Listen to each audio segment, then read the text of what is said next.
तोखे मोकिलियो अथनि मूंखे मारण जे लाइ।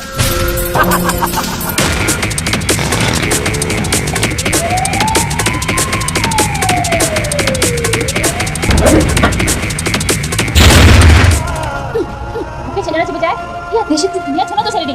काश मां बुड्ढो बदमाश हुजां, दहशतगर्द हुजां।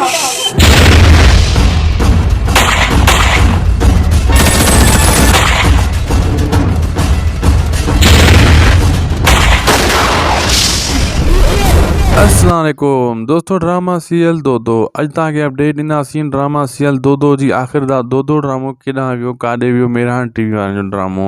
दोस्तों सभ खां पहिरियां अपडेट्स मूं ॾिनी हुई तव्हांखे दो दो ड्रामे जी। उनजा पोस्टर बि मेरहान टीवी वारनि ठाहिया हुया, हलिया हुया, उहे असां बि हलाया हुयासीं। उहो रमज़ान शरीफ़ खां पोइ जेको आहे ईंदो या न ईंदो ड्रामो।